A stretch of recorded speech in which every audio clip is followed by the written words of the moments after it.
오늘 하나님께서 우리에게 주시는 말씀은 데살로니가전서 5장 16절에서 18절까지의 말씀입니다. 데살로니가전서 5장 16절에서 18절까지의 말씀입니다.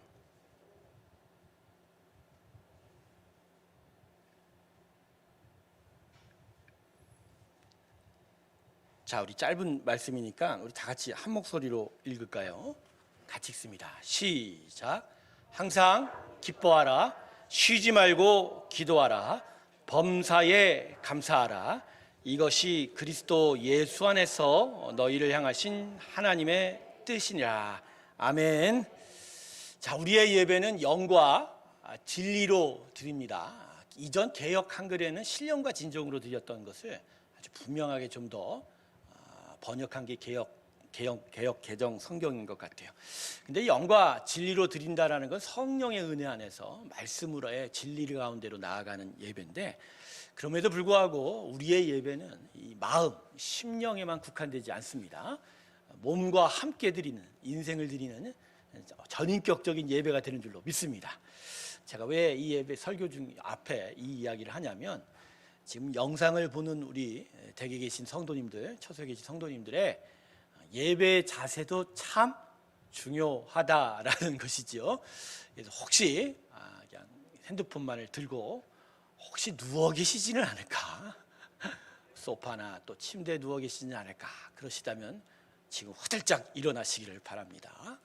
그래서 좀 더 내 몸을 좀 가누고 정말 바른 자세로 영상을 통해서 하나님께 집중할 수 있는 자리를 좀 택하시고, 그리고 의관도 하나님이 보십니다. 그래서 잘 갖춰 입으셔서 예배 처소에 와서 예배 드리는 것만큼이나 우리가 좀 구별하고 분별하여 하나님께 나아가는 일이 필요할 줄로 믿습니다. 성경이 우리의 마음의 예배, 심령의 예배를 강조한다 해도 심령은 육체와 결코 떨어지지 않습니다. 육체와 함께 예배하는 일이 우리의 온전한 예배 될 줄로 믿습니다. 하나님께 온전한 예배를 드리며 나아가는 오늘 이 시간이 되길 주님의 이름으로 축원합니다. 기도하겠습니다. 하나님, 우리의 예배가 결코 뒤로 후퇴하지 않게 하여 주시옵시고, 혹시 우리가 영상을 통해 말씀을 듣는 정도에 끝이지 말게 하여 주시옵소서. 예배는 온전히 하나님을 찬양하고 하나님께 드리는 나의 인생의 고백입니다. 설교도 찬양도 고백도 헌금도 봉헌도 또 모든 것들도 다 함께 모여 하나님께 드리는 완전한 예배 되기를 소망합니다. 주여, 오늘 우리에게 함께 하실 때 이 온전한 예배를 이루어 주시옵소서. 감사드리며 예수님의 이름으로 기도드립니다. 아멘. 자, 지난주부터 이 데살로니가전서 본문 말씀을 통해서 예수 안에서 우리를 향한 하나님의 뜻을 세 가지로 이제 3주 동안 살펴보고 있는데, 지난주에는 16절에 항상 기뻐하라, 기쁨의 삶에 대해서 살펴보았습니다. 오늘은 기도에 대해서 하나님의 교훈을 배우는 시간입니다. 오늘 사도 바울이 17절에서 기도에 대해서 뭐라고 이야기하고 있죠? 쉬지 말고 기도하라. 쉬지 말고 기도하라. 성도 여러분, 이 쉬지 말고 기도하라는 이 본문 말씀을 읽으면서 어떤 마음이 드셨습니까? 혹시 맥이 빠지지 않으셨어요? 어떻게 쉬지 않고 기도하지? 어떻게 쉬지 않고? 아니, 우리의 기도가 쉼도 없이 계속해서 밥도 먹지 말고 기도하란 말인가? 네. 그래서요, 본문 말씀을 좀 더 구체적으로 특별히 헬라어 원문으로 조금 보는 게 좋을 것 같다 생각이 듭니다. 헬라어 원문으로 보면요, 이 쉬지 말고 기도하라의 의미가 좀 더 분명하게 명확해지기 때문이죠. 자, 헬라어로 좀 간단하게 살펴볼게요. 먼저 쉬지 말고에 해당되는 헬라어는 아디아 레이프토스란데, 뭐 기억 안 해도 돼요. 세 개 단어가 조합이 된 이 조합어인데, 그 의미는 일시적인 중단 없이 쭉이라는 이야기입니다. 그러니까 그런데 일시적인 중단이 밥도 먹지 말고 뭐 잠도 자지 말라라는 그런 의미가 아니라, 우리말로 좀 더 분명한 의미를 가지려면 꾸준하다가 가장 어울리는 것 같아요. 꾸준하다, 부단하게 라는 그런 단어가 어울리는 것이죠. 그러니까 삼시세끼 계속 한 끼 한 끼를 계속 꾸준하게 잘 챙겨 먹는 것처럼 반복적으로 꾸준한 모습이 바로 이 쉬지 말고에 해당되는 그런 단어 의미가 될 것입니다. 그러니까 인생을 살면서 믿음의 삶을 살면서 기도를 최우선순위에 두게 되면 꾸준하게 계속적으로 기도할 수 있다, 그런 의미가 되는 거죠. 더 중요한 건 이 기도하라의 의미인데요. 이 기도하라로 번역된 헬라어는 프로슈케테스라는 단어입니다. 근데 이것도 두 개의 단어가 조합되어 있는데 이 단어의 의미는 하나님을 향하여, 하나님의 얼굴을 앞으로 향하여 나아가다라는 그런 영적 의미가 담겨져 있어요. 그러니까 기도하라라는 것은 어떤 손을 잡고 기도하는, 하나님께 간구하는 행위의 의미보단 하나님 앞에 계속 나아가는 우리의 마음, 이 심령의 자세에 대해서 그려지고 있는 것이 오늘 본문의 이 기도하라의 본뜻이 되는 것이죠. 그래서 오늘 본문에 쉬지 말고 기도하라를 좀 정리해 보면 꾸준하게 하나님 앞으로 나아가, 그래서 하나님을 의지하며 그분께 간구하는 것이 바로 쉬지 말고 기도하라는 것이죠. 그러니까 하나님과의 계속되는 관계, 그분과 소통하고 그분과 대화하는 것이 우리에게 있어야 될 하나님의 뜻 중에 두 번째인 바로 기도가 되는 것이다. 할렐루야. 자, 이제 본문의 뜻을 좀 이전보다는 좀 더 분명하게 아셨죠? 성도 여러분, 그래서 우리 하나님은 당신의 자녀들과 대화 나누기 원하시는 분이다라는 것이죠. 하나님 어떤 분이라고요? 우리와 대화 나누기 원하신다. 그래서 당신의 자녀들이, 당신의 성도들이 당신 앞으로, 하나님 앞으로 끊임없이 꾸준하게 찾아와서 그래서 하나님과 대화하고 관계를 맺고 소통하는 그 일들을 하나님께서 원하셔서 사도 바울이 입술을 벌려 오늘 우리에게 쉬지 말고 기도하라 이렇게 얘기하시는 거죠. 성경이 이 세상이 생각하는 신에 대한 관념을 아주 무너뜨리는 부분이 바로 이 부분이에요. 바로 사람과의 소통, 대화하다라는 것이죠. 세상이 신을 어떤 식으로 생각하죠? 하늘에 앉아서 근엄하게 세상을 무섭게 다스리는 존재로 신을 묘사하지 않습니까? 하지만 성경은 달라요. 성경이 우리에게 말하는 참된 하나님은 사람과 대화 나누기를 원하는 분이다. 할렐루야. 예, 다르죠? 출애굽기 33장 11절을 보면 이런 말씀이 있어요. 하나님이 이제 모세와의 관계를 얘기하는데 사람이 자기의 친구와 이야기함 같이 여호와께서는 모세와 대면하여 말씀하시며. 자, 제가 지금 무슨 말씀을 드렸어요? 하나님이 지금 친구와 이야기하듯 모세를 대면했다 이야기죠. 이게 바로 하나님 앞에 선 우리의 기도의 모습이라는 것, 또 하나님이 우리의 기도를 받는 모습이라는 것이죠. 마치 친구와 대화하듯 이야기하듯 아주 밀접하게 친밀하게, 그리고 얼굴을 마주 보면서 대면하여 이야기를 나누는 게 그게 뭐라고요? 기도다라는 것이죠. 성도 여러분, 왜 하나님은 우리와 이 친구처럼 얼굴을 마주보고 대화하기 원하실까요? 창세기 1장 26절을 보면 사람에 대해서 창조하실 때 첫 번째 이렇게 말씀이 나옵니다.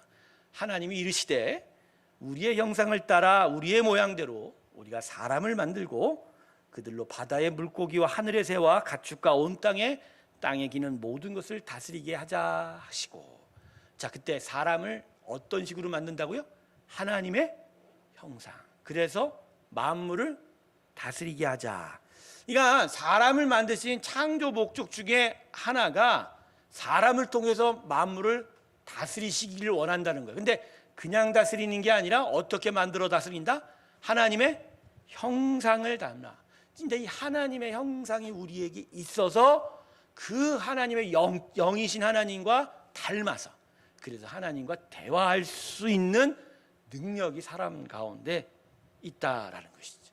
그러니까 기본적으로 하나님은 사람에게 관계 맺고 소통하고 대화하고, 그래서 당신의 나라를 다스리고 또 그 나라를 다스린 가운데 사람을 살피시고 우리의 마음도 잘 돌보아 주시고 우리의 길도 온전하게 인도하시는 그 일들이 바로 사람을 처음 지으실 때 하나님이 꿈꿨던 거, 하나님 목적하신 모습이라는 거예요.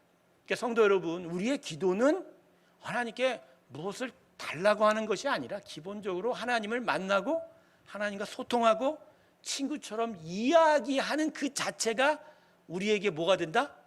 기도가 된다. 그러니까 꾸준하게 하나님 앞에 나아갈 수밖에 없는 것이지.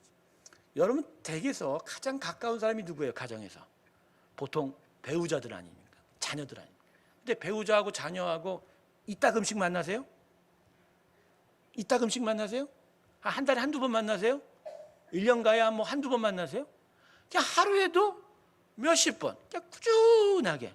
근데 별것도 아니지만 대화하잖아요. 밥 줘, 밥 먹어, 이거 했어? 저거 했어. 그게 뭐라고요? 기도인 거예요. 기도는 다른 게 아니라 바로 이렇게 꾸준하게 하나님 앞에 서서 친구와 같이 이야기하는 이 일이 우리에게 있어야 된다는 것이죠. 그러므로 하나님의 성도들에게는요, 이 하나님과 함께 소통하고 함께 대화 나누는 것이 너무 중요한 거예요. 이걸 통해서 하나님을 깨닫게 되고 또 하나님의 뜻이 내 삶에 이루어지게 되는 것이고, 그리고 하나님과 이 대화 소통을 통해서 하나님의 은혜와 영향력, 그 힘이 우리 인생 가운데 이루어져 가게 되는 것이죠. 이게 기도의 응답이고 하나님의 섭리인 것입니다. 기도의 응답은요, 내가 무엇을 원했더니 하나님이 주셨다가 아닙니다.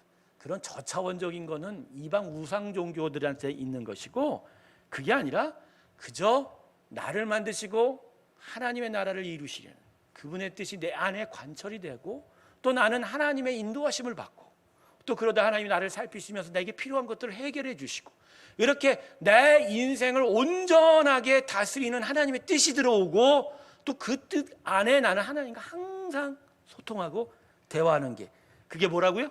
기도다. 할렐루야. 예. 그리고 기도가 우리에게 중요한 또 다른 이유는, 성도는 기본적으로 기도를 통해서 자라게 된다는 것입니다. 성도의 영적 성장의 두 가지의 방법은 오직 기도와 말씀입니다. 우리가 디모데전서를 요새 새벽에 살펴보고 있지만, 경건은 두 가지로 이룬다고 말씀하죠. 기도와 말씀으로 말미암느니라. 할렐루야. 그래서 말씀을 통해서 영이 자라기도 하지만 이 기도함을 통해서 내 영이 성장하게 되는 거죠. 왜요? 그냥 간구하면 얻는 정도의 차원으로는 안 되지만 하나님 앞에 꾸준하게 나아가 그분의 형상 닮은 내 영을 하나님께 드리며 하나님의 간섭과 다스림을 받게 되면 그분이 내 안에 들어오셔서 내 마음을 만지시고 내 인생을 다스려 가시는 거예요. 그러면서 하나님의 만지심을 통해서 내가 꾸준하게 부단 없이 자라가게 되는 것이죠. 그래서 여러분, 기도의 속에는 우리를 성장시키는 하나님의 손길이 있습니다. 할렐루야. 그래서 그분이 우리의 기도를 통해서 들어오셔서 우리의 영을 자라게 하신다. 그래서 결론적으로 얘기하면 우리가 하나님을 향한 기도, 이 일을 통해서 우리의 신앙의 삶은 제대로 유지될 수가 있게 되는 것이죠. 할렐루야. 성도 여러분, 우리는 지금 정말 오늘 말씀처럼 쉬지 않고 기도하고 있나요?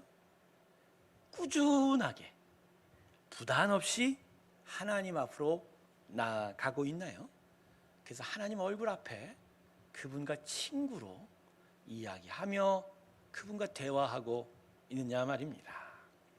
혹시 그렇지 못한다면 우리가 하나님 앞에 꾸준하게 하나님께 기도하지 않는 이유가 무엇일까요? 다른 이유보단 이게 맞을 거예요. 우리는 기도를 이제까지 하나님께 무엇을 요구하고 얻어내는 과정으로만 생각했기 때문이죠. 그러니까 무엇이 필요해서 그분께 간구하여 얻는 과정으로만 생각하니 이건 어떤 결과가 나오죠? 무언가를 받고 얻어야만 할 때 우리는 하나님께 기도하게 된다는 거죠. 그러니까 거꾸로 필요한 것이 없거나 무언가가 내가 구할 것이 없으면 기도하게 되나요, 안 되나요?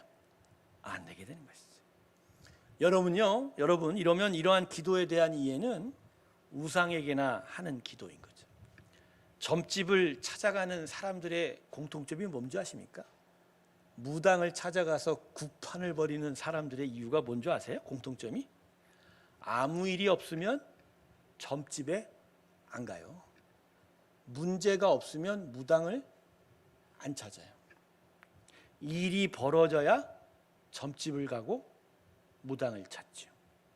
우리가 하나님 앞에 안 나가는 길이 혹시 이거와 같은 거 아닌가요? 구할 것이 없으니까, 바랄 것이 없으니까, 문제가 없으니까 안 나오는 거 아닌가요? 그러니까 어떤 의미에서 보면 우리의 기도의 행태가 이게 우상에게 복을 비는 수준 정도밖에는 안 된다는 걸 제가 이야기하는 거예요. 우리가 점집에 가는 수준의 신앙이 아니라, 그리고 여기에는 아주 심각한 신앙적 오류가 있어요. 그게 아주 무서운 건데 오늘 그것이 우리에게 중요한 부분이 됩니다. 우리가 이 세상과 하나님을 통제할 수 있다라는 생각이 우리 안에 깔려 있는 거죠. 우리가 하나님과 이 세상을 어떻게 할 수 있다? 내가 스스로 조종하고 통제할 수 있다. 우리는 여기 부분에 대해서 좀 더 살펴봐야 합니다. 하나님께서는요, 우리가 우리의 삶을 스스로 통제할 수 있다고 여기는 곳에는 계시지 않아요. 왜냐하면 사람은 자신만의 안전지대에 있으면 하나님을 잊고 하나님을 잃어버리기 때문입니다. 그리고 그렇게 되면 결국 파멸의 길로 가게 되죠. 이러한 하나님의 섭리가 역사 속에 나타난 것이 구약의 광야라는 곳입니다. 광야는 이스라엘 백성에게 그래서 정말 싫어했던 곳입니다. 스스로 통제할 수도 없고 조종할 수도 없는 거친 황무지를 넘어 광야는 어떤 생명체도 없는 적막함과 비난함의 장소예요. 아무것도 없는 거예요. 그러니 얻을 것도 없고, 그죠? 그냥 그 자체가 싫었던 거예요. 그래서 이스라엘 백성들이 출애굽한 이후로 광야로 나가서 항상 그곳에서 끊임없이 불평했던 말이 있어요. 뭐죠? 애굽의 고기가마 옆에서 먹던 떡과 고기를 내가 진짜 원한다. 배부리 먹을 때가 내가 그립다. 그러니까 애굽이 그립다라고 계속 이야기한 거예요.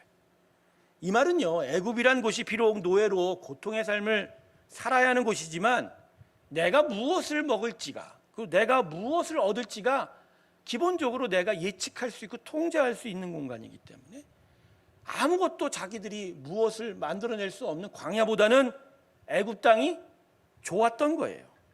그래서 하나님께서 이스라엘 백성을 광야로 데려가신 것입니다.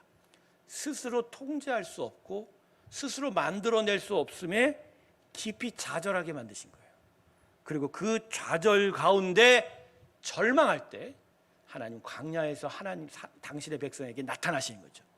그래서 너희가 할 수 없는 걸 내가 이룰 것이고 내가 공급하실 것입니다. 공급한다는 것을 알려주고 하나님의 은혜로 이 모든 것들을 채우시는 일들을 이스라엘 백성이 경험하게 되는 거예요. 그래서 애굽을 나와 광야에 있을 때 하나님이 이스라엘 백성에게 하신 게 뭐죠? 매일 아침 정확한 때에 먹을 양식을 공급했죠. 끊임없이 꾸준하게 쉬지도 않으시고 하루도 걸리지 않으시고 안식일은 안 하셨지만 출애굽기 기록을 보십시오. 매일 아침 하늘에서 내려온 만나와 메추라기가 부족했다라는 기록이 한 군데도 없어요. 정확하게 그 백성들을 공급하시는 하나님을 광야에서 이스라엘 백성이 경험한 거예요. 그리고 대적으로부터 보호받는 경험도 그들이 경험하게 되었어요. 적들이 그들 앞을 계속 지나가고 위협하지만 하나님의 구름 기둥과 불 기둥과 그 영광이 그 어떤 적도 이스라엘 백성을 침범하지 못하도록 지키셨어. 그 지키심의 하나님의 위엄이 이스라엘 백성들이 경험했던 거예요. 눈으로 보았기 때문에. 그래서 그들은 깨달은 거예요. 아, 하나님이 있으므로 내가 안전하고 내가 평안하구나. 여기서 이스라엘 백성은 깨달았어야 되는 거죠. 아, 그렇구나. 내가 아닌 하나님이 통제하고 공급하는 곳이 복이 있구나. 기쁨이 있구나. 평안이 있구나. 우리가 원하는 내일의 양식을 오늘은 내가 볼 수 없어도 내일 아침엔 반드시 하나님이 우리에게 양식을 공급해 주신구나. 그때 이스라엘 백성은 깨닫던 거예요. 아, 이 하나님과 함께하는, 하나님과 동행하고 이 하나님과 친밀한 관계를 맺는 것이 바로 우리의 삶의 은혜가 되는 것이다. 나의 삶의 생명이 되게 되는 것이다. 거기서부터 이스라엘 백성은 하나님을 찾고 간구하며 나아갈 수가 있었던 거죠. 할렐루야. 여러분, 성경은 계속 사람과의 동행하심에 대해서 가르쳐 주고 계시는 거예요. 하나님은 사람의 존재가 어떤지를 너무나 잘 아십니다. 사람들은 자신이 만들어 놓은 안전지대에서 스스로 파멸의 길을 가고 있다는 것을 너무나도 알고 계시기에, 그리고 스스로 다 이루었다 하는 곳에서 하나님을 만나는 일에 나태해지고 게으르다는 것을 알고 계세요. 그리고 사람에게 나태함과 게으름이 있으면 필연적으로 방탕함이 나타나고, 그 방탕과 제약은 그들의 삶을 파멸로 이끈다는 것을 하나님 너무나 알고 계시기에, 그래서 사람에게 때때로 고난도 허락하시고 시련도 허락하시면서 그들이 나태함과 게으름 속에서 하나님 앞에 설 수 있게 만든 것이고, 스스로의 착각을 깨트리게 만든 것이죠. 그게 바로 우리를 향한 하나님의 섭리고, 그 섭리를 깨달을 때 우리는 비로소 하나님 앞에 꾸준하고 부단하게 기도할 수 있게 되는 것입니다. 할렐루야. 그래서 여러분 인생 가운데, 특별히 신앙의 삶 가운데 계속적으로 부딪혀가는 모든 일 가운데 가장 중요한 뜻들 중에 하나가 뭔지 아세요? 하나님 앞으로 계속 나아오도록 만드시는 거예요. 오늘 하나님께서 이 사도 바울의 말씀을 통해서 쉬지 말고 기도하라는 것은 바로 이런 의미가 다 복합적으로 들어가 있는 거예요.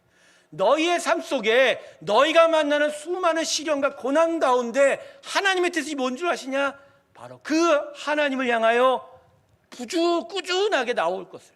그래서 하나님과 계속적으로 소통하고 대화할 때 너희 안에 하나님의 풍성한 은혜가 계속적으로 이루어지게 될 거라는 거. 할렐루야.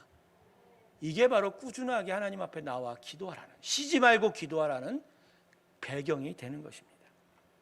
우리가 쉬지 말고 기도해야 될 이유가 바로 이런 거예요. 하나님의 그 선한 다스림이 계속적으로 우리 가운데 관철이 되고 이루어지려면 우리가 하나님 앞으로 계속 나와야 된다는 것이죠. 여러분, 무슨 이유로 예수님이 부자가 천국에 가는 것이 낙타가 바늘구멍 통과하기보다도 어렵다고 말씀하신 줄 아세요? 왜 그러세요? 부를 쌓아가면요, 스스로 그 부에 취해요. 내가 가진 것 때문에 내 인생은 이제 행복할 수 있구나 착각하게 되는 거예요. 그러면서 하나님을 찾고 만나는 일에 대해서 게을러지게 되는 것이죠. 여러분, 성경이 말하는 부자는요, 돈에 대한 부자가 아니에요. 마음에 하나님의 자리가 들어갈 수 없는 자, 즉 자기로 가득한 자들은 다 부자라고 하는 거예요. 그 안에서 하나님을 찾을 수 없으면 그는 진짜 멸망의 길로 갈 수밖에 없다라는. 그러니까 예수님이 말했던 부자가 바로 이건 거예요. 하나님 앞에 나올 수 없는 자들은 천국에 갈 수가 없다는. 돈이 많아도요, 끊임없이 하나님을 향하여 나오는 자는 하나님께 정말 사랑하는 자가 된다는 것이죠. 그리고요, 중요한 거 하나를 여러분과 오늘 좀 나누고 싶은데, 우리가 이런 생각이 있어요. 우리가 만나는 하나님은 일정 정도 저축이 된다라는 생각입니다. 여러분, 혹시 그런 생각 가지지 않으셨어요? 오늘 주일 만났으니까 이제 일주일은 괜찮을 거야 라고 혹시 지금 생각하시는 분 계시지 않나요? 이 아침에 그냥 조금 예배를 드렸거든. 핸드폰에 이 설교 영상을 딱 보는 순간 오늘 주일 예배는 다 드렸지, 난 일주일 숙제 다 한 거야. 이번 달 새벽에 만났으니까 앞으로 한 달은 괜찮을 거야 라고 생각하시는 적 없어요? 여러분 기억하세요. 하나님은 결코 저축되시는 분이 아니라는 거. 이스라엘 백성이 광야에서 받았던 만나를 생각해 보십시오. 그날 아침에 정확하게 풍성하게 임했던 만나, 그 만나는 남겨두면 그날 저녁에 썩었어요. 저축이 안 됐단 말이에요. 우리가 하나님을 저축할 수 있다고 여기는 게 큰 착각인 거예요. 그분은 우리에게 소유되지 않습니다. 그분은 우리에게 조종되지도 않고, 그분은 우리의 저축물도 아니요 소모품이 아닙니다. 오늘 한번 만났다고 해서 내일 아침은 면제되는 게 아닌 것이죠. 왜 그럴까요?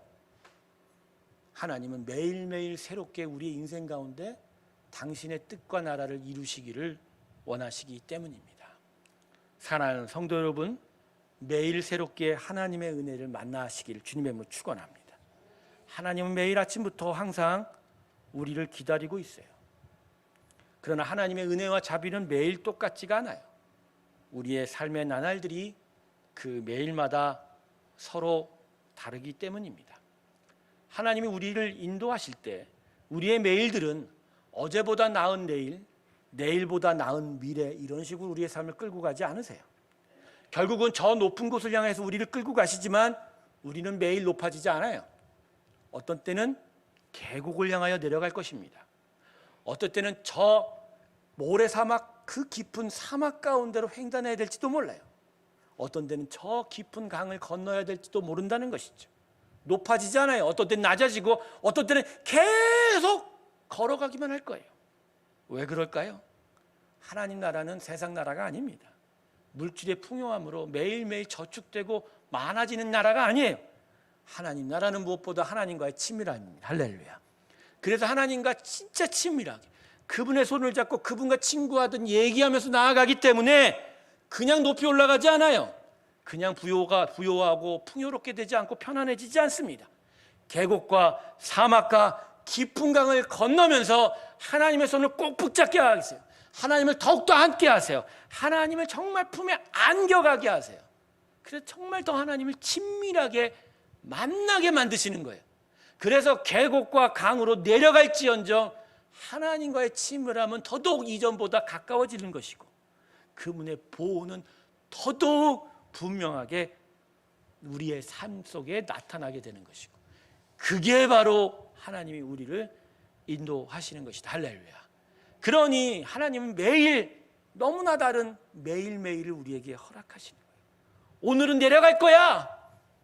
그러니까 오늘 내 손을 꽉 붙잡아. 어떤 날은 나는 오늘 올라갈 거야. 오늘은 기뻐해라. 매일매일이 다른 거예요. 그런데 우리는 일주일에 한번, 주일에 한번 만났으니까 다음 주까지는 평안하지? 여러분, 그러면 일주일 내내 고생하실 거예요.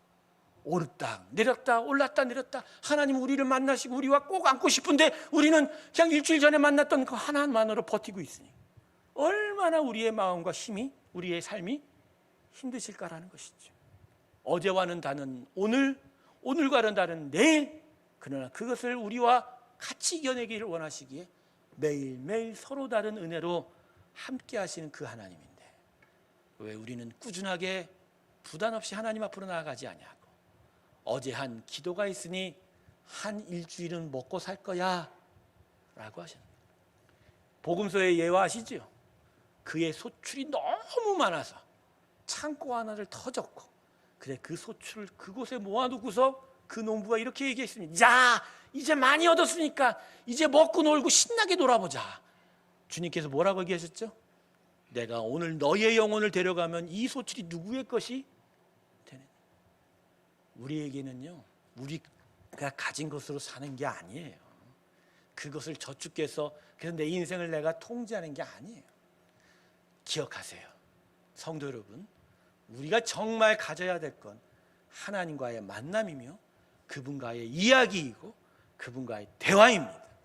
그리고 어제와 다른 오늘의 이야기가 필요하고 오늘과는 너무나 다른 내일의 이야기도 필요하고 그러기에 매일 꾸준히 부단히 하나님 앞으로 나아가 그분을 만날 때에야 그래서 비로소 우리는 매일매일 새롭게 하나님의 은혜 안에서 자라나며 풍성해지고 하나님의 놀라운 은혜를 맞이하게 될 줄로 믿습니다.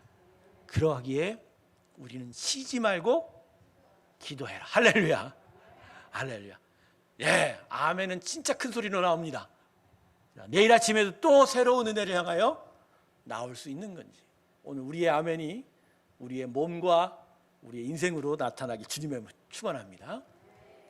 태양이 이글거리는 사막을 한 사람이 걷고 있었습니다.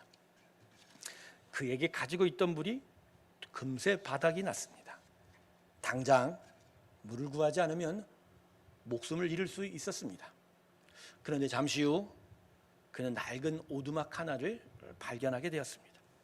무언가 있을 줄 알고 물이 있을 줄 알고 뛰어들어갔는데 그 오두막 안에 녹슨 펌프 하나를 발견하게 된 겁니다. 아, 이제 살았구나. 펌프질을 하면 물이 나올 줄 알고 열심히 펌프질했는데 펌프는 먼지만 날릴 뿐이었던 거예요. 근데 그 바로 옆에 녹슨 깡통 속에 담긴 메모 하나를 이 사람이 발견했습니다. 메모 내용은 이렇습니다. 이 메모를 보신 당신이요, 이 펌프는 기능상으로는 정상입니다. 다만 오랫동안 사용이 되지 않았기 때문에 다음과 같이 해야 합니다.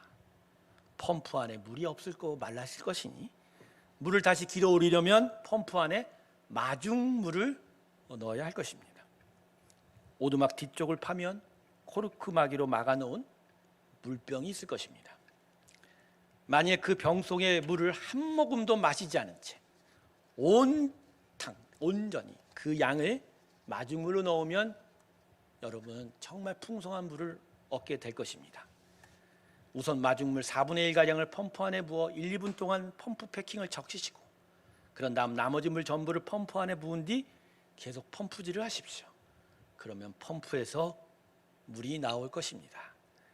의심하지 말고 믿으십시오. 이 우물은 결코 마르지 않을 것입니다. 말라버린 펌프와 지금 당장에 갈증을 해결할 물 한 병의 물이 있는데 당장 이 물을 마실 것인가? 아니면 펌프 안에 그걸 붓고 더 많고 풍성한 영원히 나오는 물을 얻을 것인가? 저는 성도 여러분에게 묻습니다. 만일 여러분이 이 사막을 걷고 있던 이 남자와 같다면 어떻게 하시겠습니까? 당장 급하다고 마중물로 남겨진 물을 그냥 드시겠습니까? 아니면 물이 나올지가 의심되는 펌프에 그 마중물을 부으시겠습니까? 성도 여러분, 기도는 우리에게 주어진 은혜의 마중물입니다. 하나님과의 소통, 대화, 그리고 그 하나님의 은혜의 공급에 펌프에 필요한 마중물이 뭐라고요? 기도라는 것이죠. 우리가 기도를 계속하게 되면 하나님의 은혜의 펌프는 마르지 않을 것이고 우린 계속하여 은혜의 삶을 살 수 있을 생명수를 뿜어낼 것입니다. 하지만 주어진 마중물 그 기도를 단숨에 당장의 이익과 만족을 위하여 다른 일들을 통해서 마셔버린다면, 그래서 우리의 기도가 중단되고 멈춰진다면 오늘 하루는 우리 편할 수 있으나 내일부터는 갈증에 죽어갈 것이고 그 다음날 혹시 죽어있는 나를 발견하지도 못할 것입니다. 사무엘 선지자는 기도하는 것은, 기도하기를 쉬는 건 죄라고 사무엘상 12장에 말씀하셨죠. 왜 죄인 줄 아십니까? 기도를 계속하지 못하면 결국 우리 생명을 죽이기 때문이죠. 말씀을 마칠게요. 하나님께서는 우리가 제대로 살기 원하십니다. 영원히, 풍성히, 기쁘게, 감사함이 넘치도록, 그리고 매일 새로운 은혜를 가지고 우리를 기다리시는 하나님, 우리가 하나님 앞으로 나아가기만 한다면 매일 그 은혜로 우리와 함께 하셔서 우리를 온전한 풍성한 나라로 인도하게 될 것입니다. 기억하십시오. 기도를 안 해도 하나님이 우리에게 은혜를 풍성히 주실 거야는 사단의 목소리인 것. 성경은 계속하여 하나님 앞으로 나올 것을 오늘도 요청한다는 것을 기억하면서 꾸준하게 쉬지 말고 주님 앞으로 달려가는 우리 귀한 새롭게 성도 되길 주님의 이름으로 축원합니다.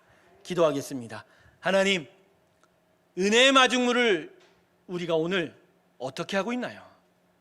당장에 바쁘고 또 눈앞에 있는 나의 이익을 위해서 이 은혜의 마중물 기도를 멸시하고 다른 곳을 향하여 가고 있습니까? 아니면 하나님의 은혜의 펌프를 향하여 이 기도를 드릴 걸 드리고 있나요? 그래서 영원한 그 풍성한 하나님의 은혜의 생명수를 우리가 지금 마셔가고 있느냐 말입니다. 하나님, 오늘 우리의 삶을 다시 되돌아보면서 쉬지 말고 기도할 것을 명령하신 하나님 말씀에 순종하는 저희가 되게 하여 주시옵소서. 감사드리며 예수님의 이름으로 기도드립니다. 아멘. 우리 다 같이 364장 내 기도하는 그 시간 함께 찬송 부르며 봉헌 드리겠습니다.